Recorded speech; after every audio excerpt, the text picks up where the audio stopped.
Okay, good morning students. अब हम लोग देखने जा रहे हैं सॉल्यूशन, सस्पेंशन एंड कोलाइड्स। ठीक है, ये तीनों मिक्सचर्स के डिपार्टमेंट है। ठीक है, तो सॉल्यूशंस के बारे में अभी हम लोग पढ़ेंगे।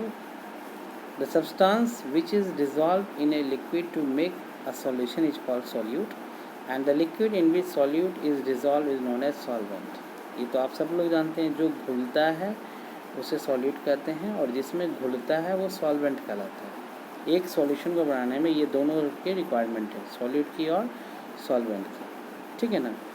तो प्लीज़ नोट दैट, एक और बात लिखा है, the solute particles are also called dispersed particles and solvent are also called dispersion medium. ये कहाँ कहेंगे इसको?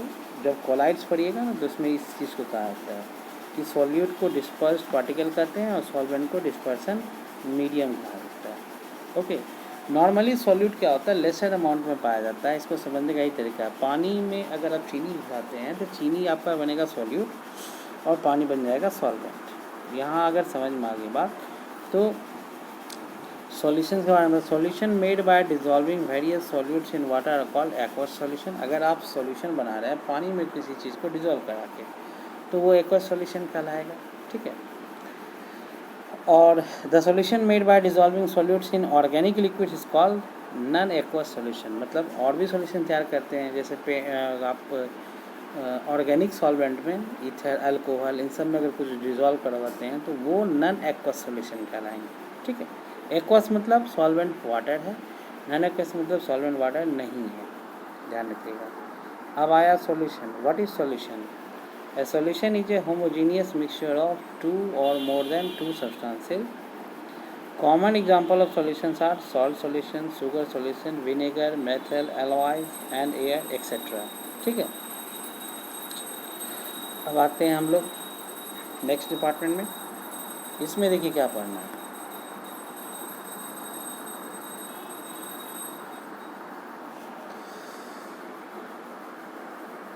अगले पेज में हमें पढ़ना है, the substance like salt, sugar which dissolve water completely are said to be soluble in water.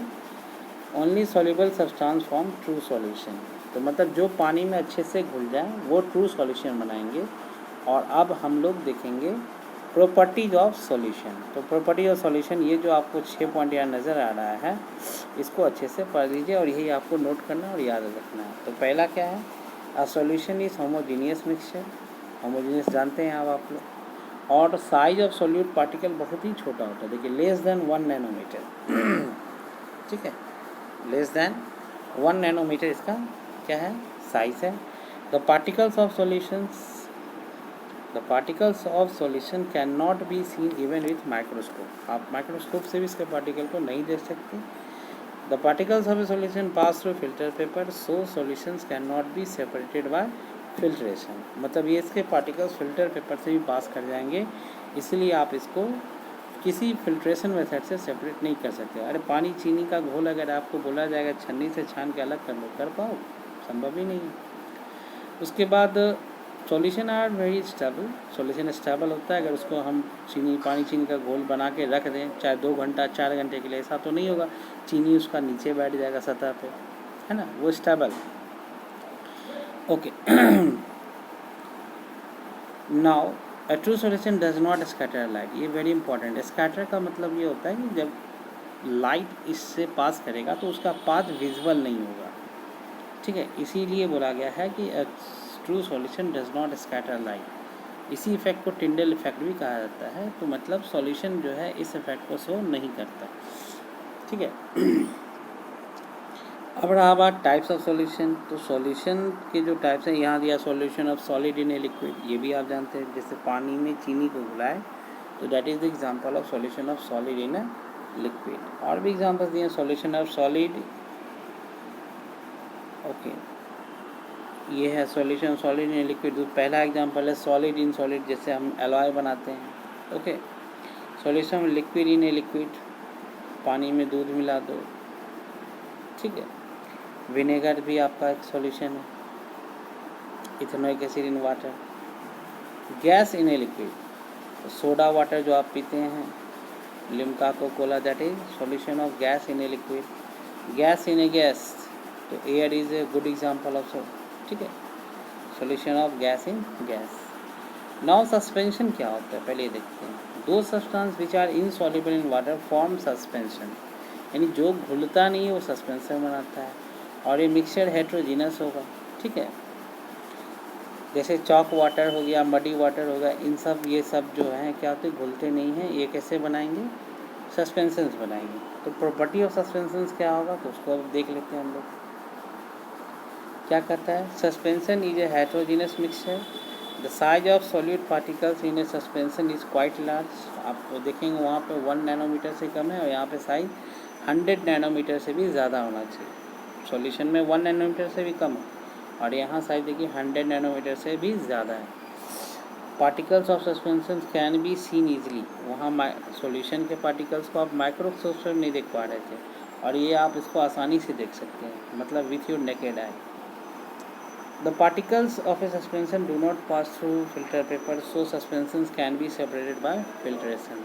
तो ये फिल्टर पेपर से पास नहीं हो सकते पार्टिकल ऑफ सस्पेंशन, तो आप इसको फिल्ट्रेशन से अलग कर सकते हैं। The suspensions are unstable, suspension जो होता है वो अनस्टेबल होता है। The particles of suspension settle down after some time, तो ये अनस्टेबल होने का मतलब क्या हुआ कि अगर पानी में बालू गुला के छोड़ दो थोड़ी देर, या मिट्टी को गुला के, तो आप क्या देखेंगे कि सारी मिट्टी सतह पे बैठ गई, इसीलिए इसे अनस्टेबल कहा गया। फिर है ये स्कैटर करेगा लाइट्स को, ठीक है। ये हो गया सस्पेंशन के बारे में बात। कोलाइड्स क्या है, ये सॉल्यूशन और सस्पेंशन के बीच का मैटर है। तो colloid is a kind of solution in which size of solid particle is intermediate between those in true solution and those in suspension। अभी आपको बता ही दी हम आपको कि इसमें पार्टिकल का साइज जो होगा वह क्या होगा, सॉल्यूशन और सस्पेंशन के बीच में होगा, मतलब 1 नैनोमीटर से ग्रेटर होगा और 100 नैनोमीटर से स्मॉलर होगा, ओके। कोलाइड्स देखने में होमोजीनियस होता है, लेकिन यह एक हेट्रोजीनस मिक्सचर है, ठीक है। जब आप इसको माइक्रोस्कोप से ऑब्जर्व करेंगे ये हेट्रोजीनस होता है, so it is not a true solution, okay. Some example of colloids जो है वो सोप सॉल्यूशन है, स्टार सॉल्यूशन है, मिल्क है, इंक है, ब्लड है, जेली है, ये सब एग्जांपल हैं कोलाइड्स के। प्रॉपर्टीज़ ऑफ कोलाइड्स की अगर हम बात करेंगे तो चलिए देखते हैं क्या है प्रॉपर्टीज़ ऑफ कोलाइड्स। ये आप देख सकते हैं लाइट्स के पाथ को विजुअल ये कर रहा है, ठीक है। ट्रू सॉल्यूशन में आपको लाइट जो पाथ है विजुअल नहीं है, लेकिन जब ये कोलाइडल सॉल्यूशन से जाता है तो लाइट क्या होता है, विजुअल हो जाता है पाथ, यानी ये पाथ लाइट के पाथ को विजुअल करेगा। स्कैटरिंग देखिए ना यहाँ लिखा हुआ है, the scattering of light by colloidal particles is known as Tyndall effect. इसी इफेक्ट को हम लोग क्या बोलते हैं, टिंडल इफेक्ट। एक साइंटिस्ट था जिसने इसके बारे में बताया था, टिंडल नाम था उसका, इसलिए नाम पड़ गया Tyndall effect. The scattering of light by colloidal solution tells us that colloidal particles are much bigger than the particles of true solution and hence colloidal solution are not a true solution। ये scattering करना ही इस बात का प्रमाण बनाता है कि यह इसका पार्टिकल जो है वो ट्रू सॉल्यूशन के पार्टिकल से ग्रेटर है, जबकि इसके भी पार्टिकल्स को आप अपने नंगी आंखों से नहीं देख सकते हैं, ध्यान रखिएगा इस बात को। फिर भी वह साइज ऑफ क्या है, सॉल्यूट पार्टिकल से, साइज ऑफ सॉल्यूशन में जो आपका पार्टिकल का सॉल्यूशन है उससे ये बड़ा है, काफ़ी बड़ा है, ठीक है। Properties of colloids, a colloid appears to be homogeneous but actually it is heterogeneous, ये भी आप जान गए।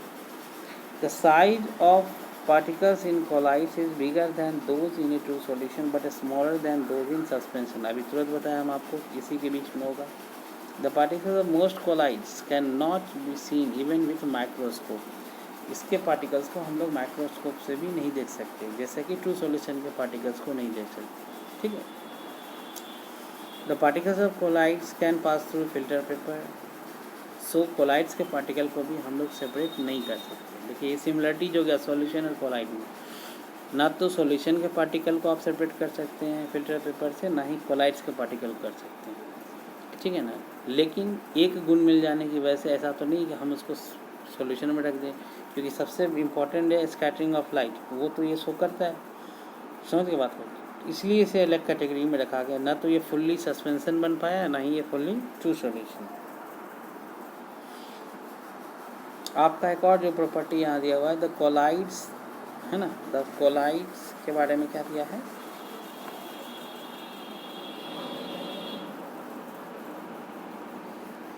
Okay. The colloids are quite stable, the particles of colloid do not separate on keeping. ये स्टेबल भी है, इसको अगर आप रख दीजिएगा तो यह सेपरेट नहीं होगा। ऐसा तो नहीं होता ना दूध रख देने से क्रीम नहीं, या उसका जो पार्टिकल्स है जो उसमें सस्पेंडेड है वो अलग हो जाता है, सेपरेट हो जाता है। इंक को अगर आप छोड़ देते हैं तो उसमें जो डाइज घुला हुआ है वो नीचे बैठ जाता है, ऐसा तो होता नहीं है, ठीक है। कोलाइड स्कैटर करेगा बीम ऑफ लाइट को, ये हम आपको बता ही दिए पहले ही। यहाँ लिखा हुआ है कि आप एक कोलाइड को सॉल्यूशन से कैसे अलग करेंगे, तो देखिए दिया हुआ the solution which scatter a beam of light और and it renders its path visible, ये कोलाइड होगा। और द सॉल्यूशन जो कि लाइट को स्कैटर नहीं करेगा तो वो बन जाएगा ट्रू सॉल्यूशन, ठीक है। कोलाइड्स को हम लोग टोटल 7 टाइप्स कोलाइड्स होते हैं हमारे डिस्पर्स फेज और डिस्पर्शन मीडियम के आधार पर। वो चार्ट आपको दिया जाएगा, वो आप याद कर लेंगे, नाम देख लीजिए, sol, solid sol, aerosol, emulsion, foam, solid foam and gel, ठीक है। ये 7 टाइप्स के हैं। तो इसमें हम लोग समझते हैं कि इस बुक में तो आपको सब कुछ एक्सप्लेन करके दिया जाता है। All these technical terms are grouped in form colloids. जैसे सोल मैंने कहा, तो सोल क्या है, sol is a colloid in which solid particles are disperse in liquid medium. मतलब इसमें डिस्पर्सन मीडियम कौन हो गया, लिक्विड, और डिस्पर्स फेज हो गया सॉलिड। उसका एग्जांपल इंक है। तो इंक में क्या होता है, वाटर अगर है वो बन गया लिक्विड मीडियम में, और उसमें जो डाइस है वो हो गया सॉलिड पार्टिकल्स, इसको हम लोग सोल बोले। सॉलिड सोल में क्या होगा, सॉलिड पार्टिकल ही डिस्पर्स रहेगा सॉलिड मीडियम में, जिसका एग्जांपल कलर्ड जेम स्टोन है, जो पत्थर, रूबी पत्थर जो अंगूठी में लगता है। एरोसोल में बात करेंगे तो ये कोलाइड्स है जिसमें सॉलिड और लिक्विड को डिस्पर्स किया जाता है गैस में। इसका सबसे अच्छा एग्जांपल स्मोक है। स्मोक में देखिए तो धुआं में क्या है, सूट प्रेजेंट है। सूट क्या है, सॉलिड पार्टिकल है। फॉग, मिस्ट, हेयर स्प्रे, ये सब क्या है, एरोसोल के एग्जांपल है। बात समझिए। फॉग में क्या होता है, आपके क्लाउडी पार्टिकल्स जो हैं, मतलब लिक्विड्स है ना, aerosol is solid liquid is dispersed in a gas. तो गैस है आपका, और गैस में आपका कौन सस्पेंडेड पार्टिकल है, वाटर ड्रॉपलेट्स, तो वो फॉग बना है। समझ गए बात को। तो इस तरह से हमारा क्लाउड्स भी क्या बनेगा, एरोसोल बनेगा, वो भी उसी तरह है, सस्पेंडेड पार्टिकल है। तो इमल्सन है, फोम है, सॉलिड फोम है और जेल है। तो ये पूरा जो आपको पैराग्राफ दिया है इसको पढ़ लेंगे और इसे याद करेंगे, ये इम्पॉर्टेंट है। ये याद अगर आप कर लेते हैं तो आपका सारा काम हो जाएगा, ठीक है। देखिए यही आपका, ये टेबल को आप नोट करेंगे और उसको याद करेंगे। ये सब पूछा जाएगा। बताइए इमल्सन में डिस्पर्स फेज कौन है, बताइएगा लिक्विड, और डिस्पर्शन मीडियम कौन है, वो भी है लिक्विड। इसका एग्जांपल लिक्विड में liquid milk, butter, face cream, ये सब है। मिल्क में क्या होता है, क्रीम भी आपका लिक्विड पार्टिकल है, और जो वाटर पार्टिकल है वो भी लिक्विड है। तो फेज़ और मीडियम, फेज़ क्या होगा यहाँ पे बता दिए थे पहले, डिस्पर्स फेज सॉल्यूट के रूप में ट्रीट कीजिएगा और डिस्पर्शन मीडियम को सॉल्वेंट के रूप में। तो ये कम अमाउंट में मिलेगा और डिस्पर्शन मीडियम ज़्यादा अमाउंट में होगा किसी भी कोलाइड्स में, ठीक है। सॉलिड फॉर्म में देखिए गैस आपका फेज है और सॉलिड में है। तो उसका एग्जांपल इंसुलेटिंग फोम, फोम जो आप देखे होंगे, तो फोम रबर हो गया, स्पॉन्ज हो गया, ब्रेड हो गया। ब्रेड में देखिए तो उस सॉलिड बॉडी में गैस क्या होता है, डिस्पर्स फेज में प्रेजेंट रहता है, अंदर प्रेजेंट रहता है। तो ये सब बात अगर समझ गए तो अब आगे बढ़ते हैं कॉन्सेंट्रेशन ऑफ सॉल्यूशन। ये बड़ा ही इंपॉर्टेंट टॉपिक है। कंसंट्रेशन ऑफ सॉल्यूशन कैसे निकालते हैं, तो concentration of solution is the amount of solute present in A given quantity of solution. तो दिए गए क्वांटिटी ऑफ सॉल्यूशन में जितना सॉल्यूट प्रेजेंट है उसी को कंसंट्रेशन करते हैं, ठीक है। तो इसको हम लोग परसेंटेज में एक्सप्रेस करते हैं, तो इसलिए 100 ml में हम लोग या 100 ग्राम में इसको निकालते हैं, ठीक है। चलिए आगे बढ़ते हैं। पहले डेफिनेशन देख ही लिए। तो कॉन्सेंट्रेशन ऑफ सॉल्यूशन का देन है, the concentration of solution is defined as the mass of solute in gram present in 100 gram of solution, okay. 100 gram solution लेने पर जितना ग्राम उसमें सॉल्यूट प्रेजेंट है वही उसका कॉन्सेंट्रेशन कहलाता है। ठीक है, इसके लिए आपको फॉर्मूला जो यूज़ होता है कॉन्सेंट्रेशन सॉल्यूशन का वो है मास of solute by mass of solution गुने 100। तो मास ऑफ सॉल्यूशन आपको निकालना होता है by adding mass of solute plus mass of solvent. समझिए, तो इसमें जो क्वेश्चन दिया हुआ है उसको हम लोग देखेंगे अभी सैम्पल प्रॉब्लम 1 को। इसमें क्या दिया है, ए solution contain 30 gram sugar dissolve in 370 gram of water. तो देखिए यहाँ शुगर सॉल्यूट है और 370 ग्राम वाटर सॉल्वेंट हुआ। तो हमको फॉर्मूला में मास of solute by mass of solution चाहिए, लेकिन दिया क्या है, मास ऑफ सॉल्यूट और मास ऑफ सॉल्वेंट। यानी तीसरा पॉइंट जो हमको फॉर्मूला चाहिए मास ऑफ सॉल्यूशन वो निकालना होगा, वो हम पहले निकाल लेते हैं। देखिए मास ऑफ सॉल्यूशन निकाल लिए जो कि आया 400 ग्राम। अब कॉन्सेंट्रेशन निकाल लेंगे जिसका वैल्यू आ जाएगा मास of solute by mass of solution into 100 यानी 7.5%। इसका मतलब क्या हो गया कि अगर 100 ml सॉल्यूशन इसका लीजिएगा तो उसमें 7.5 ml सॉल्यूट प्रेजेंट है। वही चीज़ अगर हम देखेंगे सैम्पल रोल 2 में 110 ग्राम कॉपर सल्फेट प्रेजेंट है 550 ग्राम ऑफ सॉल्यूशन। तो यहाँ फिर आपको ऐड करने की जरूरत नहीं है क्योंकि यहाँ जो 550 ग्राम है वो सॉल्यूशन का ही मास दिया हुआ है। यहीं पे सब बच्चे फंसते हैं, फिर से इसमें ऐड कर देंगे। क्वेश्चन को अच्छे से पढ़िएगा तब देखिए concentration solution mass of solute by mass of solution into 100। तो क्या लिखा गया 110 बाय 550 गुने 100, 20% आपका जवाब आ गया।